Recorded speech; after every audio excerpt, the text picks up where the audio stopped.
Hello, I'm the Nostalgia Critic. I remember it so you don't have to. There's some things we forget about, some things we don't know about, and then some things we forget about.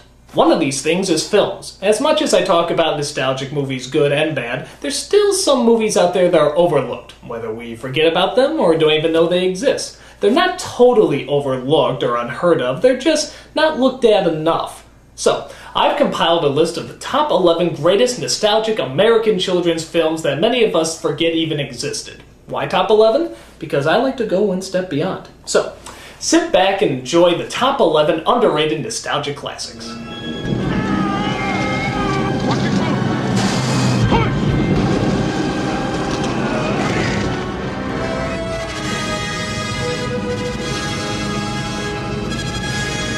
Number 11. The Rescuers Down Under. This is one of the Disney animated films that everybody forgets about. It didn't have any princesses, fairy tales, and it was a sequel to a very mediocre film. But they put a lot of effort into this, providing us with an all-around great adventure. Perhaps you remember the first Rescuers film and how exciting that was. She might catch us in her swampmobile. We'll swipe it. I've always wanted to drive it. Riveting. Now take a look at the sequel.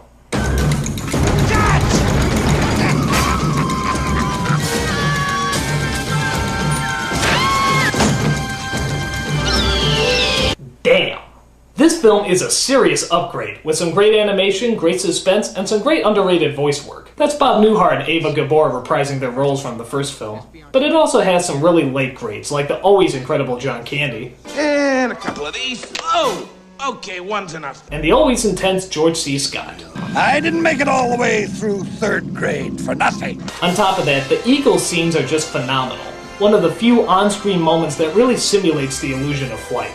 True, it doesn't make any sense how it takes place in Australia and only 2 of the characters have Australian accents. But then again, how come in Beauty and the Beast only the Candlestick has a French accent and no one else does? I don't know. Either way, Rescuers Down Under is fun, thrilling, and sometimes even beautiful. And considering Disney sequels recently, this one is one of the few that's actually a million times better than the original. Rescuers Down Under definitely comes out on top. Number 10. Tiny Toons: How I Spent My Vacation. Even though it never got a theatrical release, How I Spent My Vacation was a fully animated hour-and-a-half movie, tying together a dozen hilarious storylines. One deals with Buster and Babs heading down the river, another is about Elmira torturing a ton of innocent animals, but the best one involves Plucky, as he travels with Hampton's family to the Disney World knockoff Happy World Land. What results is the road trip from hell. Everybody's been on this car ride, where the family won't shut up, tension is riding, and the only escape is into your own insanity. They play great games like Spot the Car. There's a car, there's a car, there's a car, there's a car. Pick up hitchhikers who happen to be wanted psychotic killers. I hate duck. And eat classic meals like Mayo and cream cheese on white with a crust cut off. delicious. I won't ruin the hilarious outcome of when they do finally get to Happy World Land, but trust me when I say it's beyond hilarious.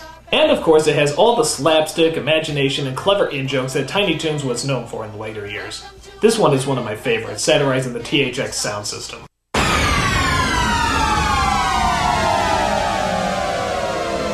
audience is now deaf. And just look what they do to poor E.T. With great writing and top-notch animation, How I Spent My Vacation should have been released in cinemas. But oh well, we'll just have to settle for it on video. If you can find it, definitely check it out. It's a wonderful dose of comedy. Now the video's begun. Number 9. The Rocketeer.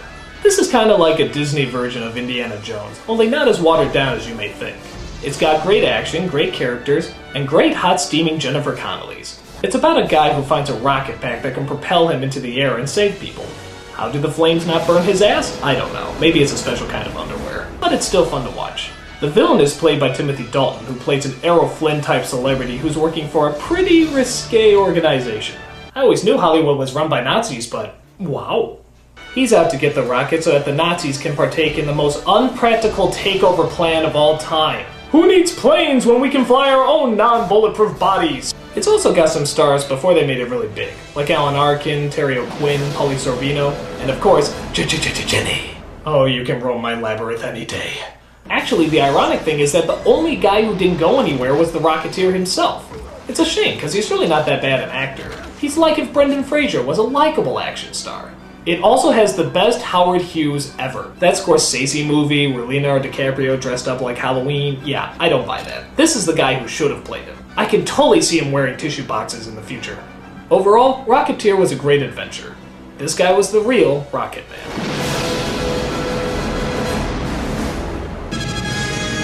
Number 8. The Prince of Egypt. Even though I love this movie, I put it pretty low on the list because the film actually was a hit when it first came out. But since then, nobody ever talks about it or acknowledges it. And to be honest, it's a very impressive piece. Some of this is because a lot of people compare it to the Cecil B. DeMille film The Ten Commandments, but the two are totally different styles. In this film, Moses and Ramesses don't just declare that they're enemies, they're brothers first, who are forced through pride and destiny to battle each other even though they want nothing more than to just be a family again.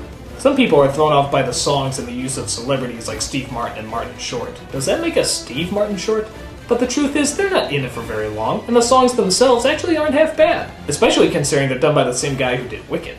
But most of all, this film is epic. Everything it does is huge, from big songs to big emotions to big eye-pleasing visuals. Even the acting is pretty damn good, especially from Ralph Fiennes, who plays a chilling Ramesses. Even though it did well, it's never regarded as anything great, but it truly is. It really tries to capture the human emotion of the story and combine it with the sheer scope of its biblical size. It's not Ten Commandments, but it's not supposed to be. It's something different, fresh, and friggin' huge. Prince of Egypt should not only be acknowledged as its own creation, but certainly as a great one.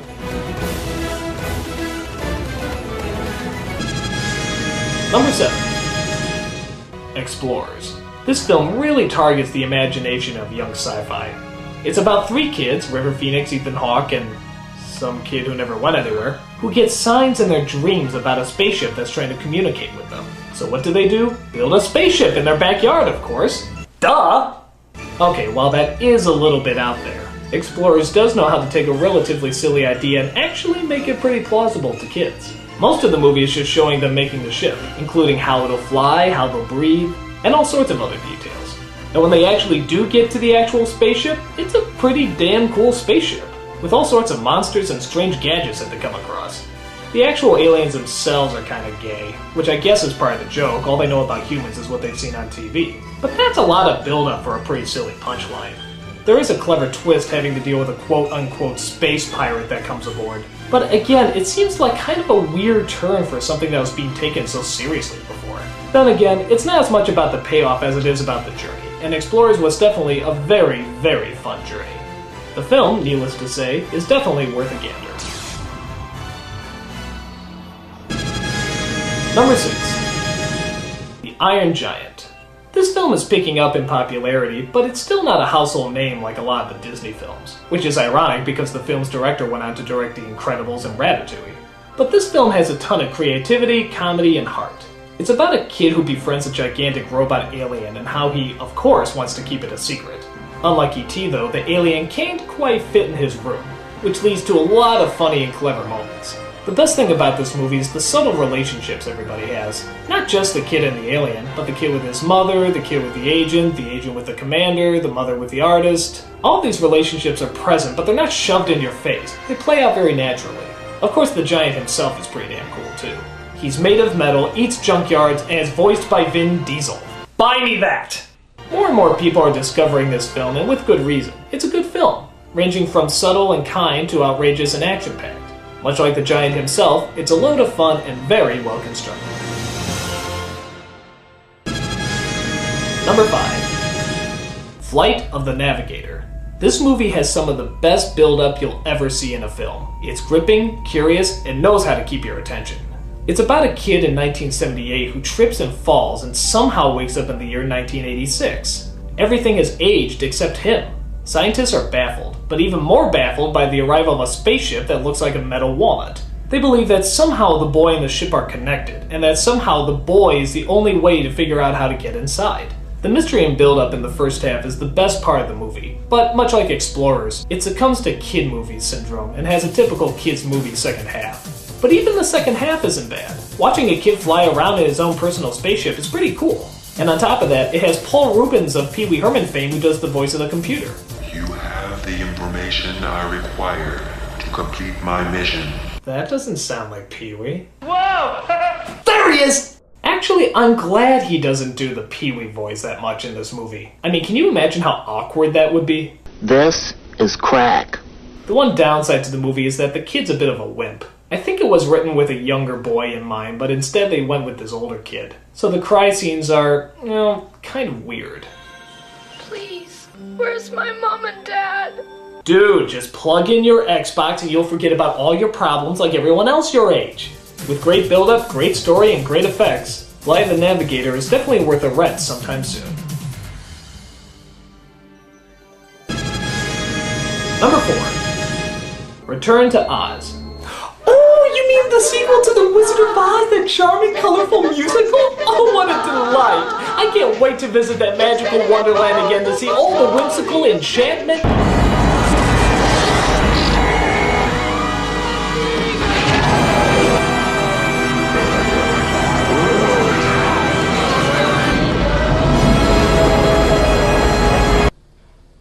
Holy shit. I mean, talk about not being in Kansas anymore. Return to Oz was nothing like the original 1939 musical. This sequel was dark, with severed heads, shock therapy, and these creepy little demon monsters known as Wheelers. This was one hell of a creepy movie. And it was so damn cool!